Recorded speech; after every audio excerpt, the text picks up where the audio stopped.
चंद्र राशि कर्क का मासिक राशिफल सितंबर 2024।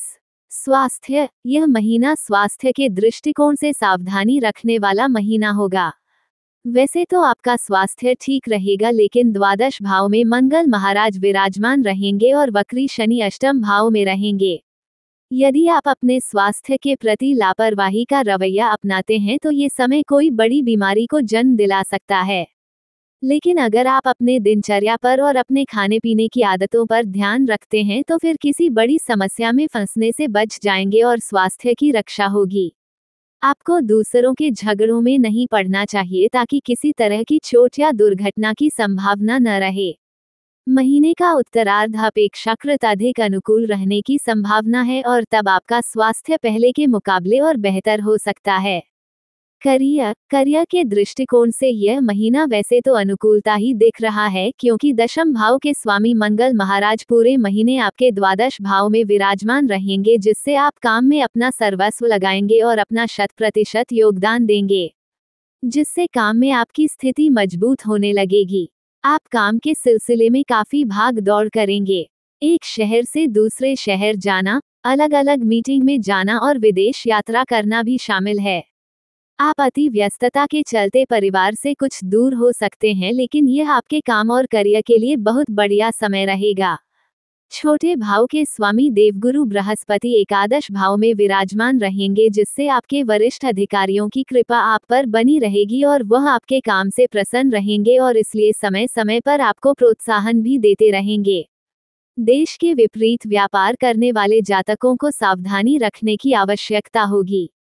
सप्तम भाव के स्वामी शनि महाराज पूरे महीने वक्री अवस्था में अष्टम भाव में होंगे और महीने के पूर्वार्ध में सूर्य महाराज दूसरे भाव से बैठकर शनि पर दृष्टि डालेंगे, जिससे सरकारी क्षेत्र के लोगों से कुछ अनबन हो सकती है और व्यापार में आपको दूरदर्शिता का परिचय देना होगा।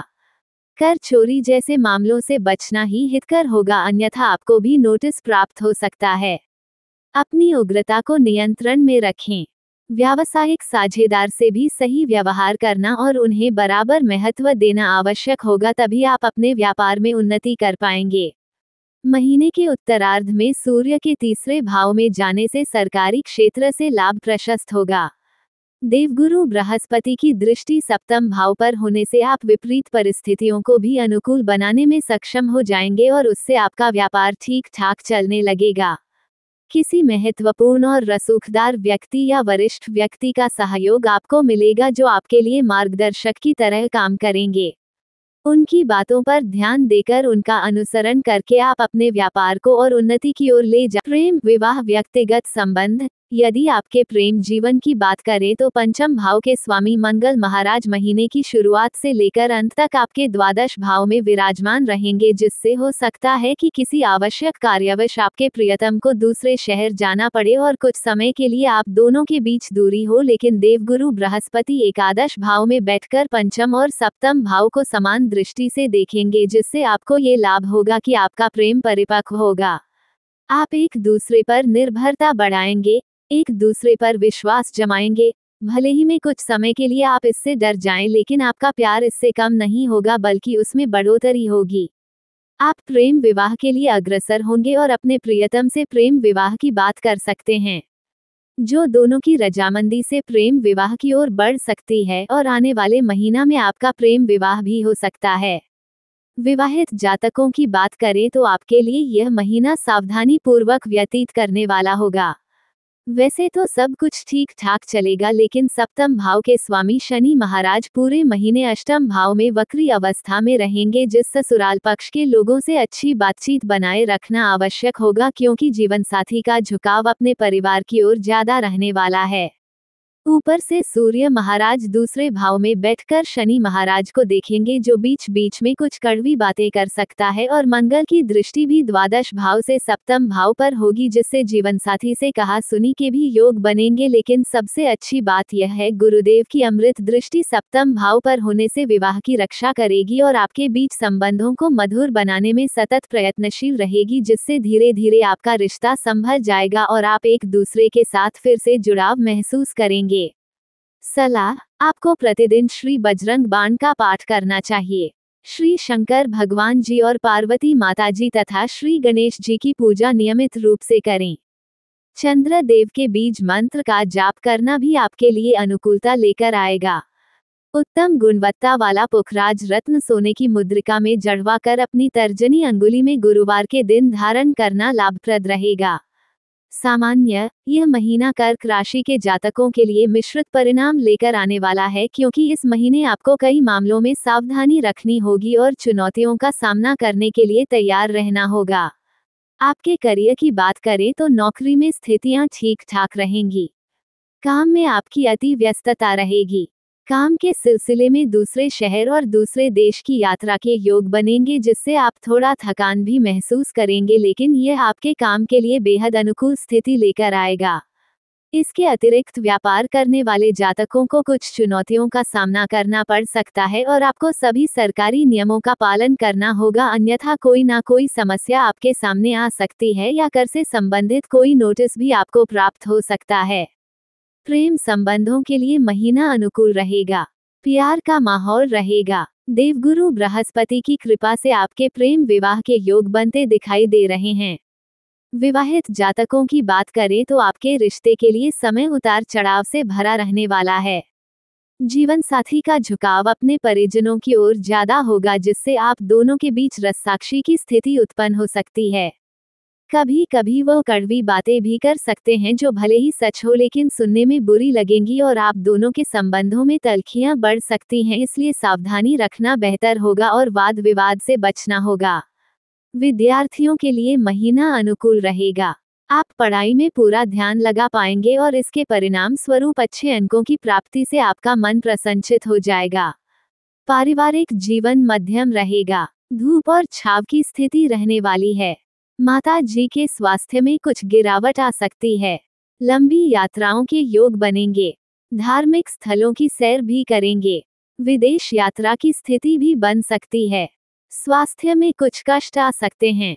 यदि आपने अपने ऊपर ध्यान नहीं दिया तो इसलिए सेहत के प्रति सावधानी रखना बेहद आवश्यक होगा। आर्थिक स्तर पर आमदनी बढ़ेगी और खर्च भी बढ़ेंगे। उनके बीच संतुलन स्थापित करना आपके लिए महत्वपूर्ण होगा। वित्त, यदि आपकी आर्थिक स्थिति को देखा जाए तो यह महीना मध्य रूप से फलदायक रहने वाला है। जहां एक तरफ दूसरे भाव में सूर्य महाराज महीने के पूर्वार्ध में रहेंगे तो वहीं देवगुरु बृहस्पति पूरे महीने एकादश भाव में विराजमान रहेंगे। यह आपके भाग्य स्थान के स्वामी भी हैं। इसकी बदौलत आपकी आर्थिक स्थिति बढ़िया होने से कोई नहीं रोक सकता। आपके पास बराबर आमदनी होगी। वह आमदनी आप भली प्रकार प्रयोग भी करेंगे और बैंक बैलेंस में भी बढ़ोतरी होगी, यानी आप धन संचित करने में भी सफल रहेंगे। सरकारी क्षेत्र से भी आपको लाभ मिलेगा, लेकिन द्वादश भाव में पूरे महीने मंगल के बने रहने और अष्टम भाव में वक्री शनि की स्थिति के कारण खर्चे के योग भी लगातार बने रहने वाले हैं। इस प्रकार कहें तो एक तरफ से पैसा आएगा और दूसरी तरफ से पैसे जाने के योग भी बनेंगे। आपको अपने धन को सही तरह से प्रयोग करना चाहिए और अपने खर्चों को कुछ नियंत्रण में करना चाहिए। अति आवश्यक खर्च को ही करें। शेष खर्चों में कटौती करने की कोशिश करें और धन आने पर उसे बचत योजनाओं में भी निवेश करने पर ध्यान देंगे तो अच्छी आर्थिक स्थिति प्राप्त कर पाएंगे। मित्र एवं परिवार, यह महीना पारिवारिक तौर पर मिश्रित परिणाम देने वाला महीना साबित होगा। दूसरे भाव के स्वामी सूर्य महाराज दूसरे ही भाव में विराजमान रहेंगे। यह एक अच्छी स्थिति है। इससे परिवार का यश बढ़ेगा, बुजुर्गों का सम्मान होगा और सभी को यथायोग्य सम्मान और आधार की प्राप्ति होगी। परिवार में अपनत्व बना रहेगा, लेकिन वक्री शनि महाराज अष्टम भाव में बैठकर सूर्य महाराज को देखेंगे, जिस आपसे खींचतान होने के योग भी बनेंगे, इसलिए बहुत सावधानी रखनी चाहिए। विशेष रूप से ससुराल के पक्ष के लोगों से कहा सुनी करने से बचें। महीने के उत्तरार्ध में 16 सितंबर को सूर्य के तीसरे भाव में आ जाने से स्थितियों में और सुधार होने की उम्मीद बनेगी। शुक्र महाराज 18 सितंबर से आपके चौथे भाव में आ जाएंगे, जो कि आपका चौथे भाव के स्वामी भी हैं। इससे पारिवारिक जीवन में समरसता, प्रेम, अपनापन बढ़ेगा। हालांकि महीने के पूर्वार्ध में आपकी माता जी को स्वास्थ्य समस्याएं घेर सकती हैं, इसलिए उनके स्वास्थ्य का ध्यान रखें। 30 सितंबर को बुध महाराज भी कन्या राशि में तीसरे भाव में आ जाएंगे, जहां पर सूर्य पहले से ही विराजमान होंगे। इससे भाई बहनों से आपके संबंध और प्रगाढ़ होंगे, आपसी प्रेम की भावना बढ़ेगी, एक दूसरे को अपने विचारों से लाभान्वित करेंगे और एक दूसरे के कार्य में मदद करेंगे, जो एक अच्छे रिश्ते की ओर संकेत करता है। तीसरे भाव पर पूरे महीने देवगुरु बृहस्पति की दृष्टि भी रहेगी, जो आपको सफलता प्रदान करेंगे।